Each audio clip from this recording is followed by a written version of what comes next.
ರಾಷ್ಟ್ರೀಯತೆ ಮೈಗೂಡಿಸಿಕೊಂಡಿರುವ ಮತ್ತು ದೇಶದಲ್ಲಿ ಪ್ರಕೃತಿ ವಿಕೋಪದ ದುರಂತ ಸಂಭವಿಸಿದಾಗ ಇಡೀ ದೇಶದ ರಕ್ಷಣೆಗೆ ಕಂಕಣಬದ್ಧವಾಗಿ ದುಡಿಯುವ ರಾಷ್ಟ್ರೀಯ ಸ್ವಯಂ ಸೇವಕ ಸಂಘ ಮತ್ತು ಹಿಂದುತ್ವವನ್ನು ಬಲವಾಗಿ ಪ್ರತಿಪಾದಿಸುವ ಭಾರತೀಯ ಜನತಾ ಪಕ್ಷದ ಬಗ್ಗೆ ಲೋಕಸಭೆ ವಿರೋಧ ಪಕ್ಷದ ನಾಯಕ ಮತ್ತು ಎಐಸಿಸಿ ಅಧ್ಯಕ್ಷ ಮಲ್ಲಿಕಾರ್ಜುನ್ ಖರ್ಗೆ ಅವರು ಆಡಿದ ಮಾತುಗಳು ನೋವು, ಸಿಟ್ಟು ಮತ್ತು ಆತಂಕ ತರುವಂತೆ ಮಾಡಿದೆ ಎಂದು ಭಾರತೀಯ ಜನತಾ ಪಕ್ಷದ ರಾಯಚೂರು ಜಿಲ್ಲಾಧ್ಯಕ್ಷರಾದ ವೀರನಗೌಡ ಪಾಟೀಲ್ ಖಂಡಿಸಿದ್ದಾರೆ. ಈ ದೇಶದ ಒಬ್ಬ ಹಿರಿಯ ನಾಯಕನಾಗಿ ಈ ರೀತಿಯ ಒಂದು ರಾಷ್ಟ್ರೀಯ ಪಕ್ಷದ ಮತ್ತು ದೇಶಕ್ಕೆ ಮಾದರಿಯಾದ ಸ್ವಯಂ ಸೇವಕ ಸಂಘದ ಬಗ್ಗೆ ತುಚ್ಛವಾಗಿ ಮಾತನಾಡಬಾರದಿತ್ತು.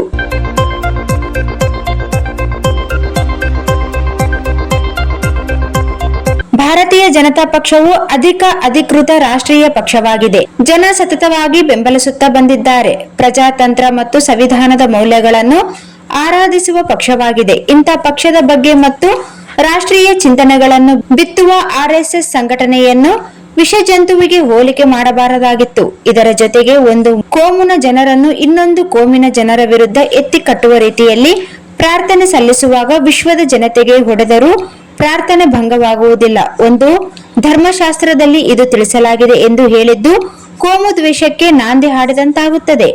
ಮಲ್ಲಿಕಾರ್ಜುನ್ ಖರ್ಗೆ ಅವರು ಕಳೆದ 50 ವರ್ಷದ ರಾಜಕಾರಣದಲ್ಲಿ ಎಂದೂ ಆಡಿದ ಉದಾಹರಣೆಗಳಿಲ್ಲ.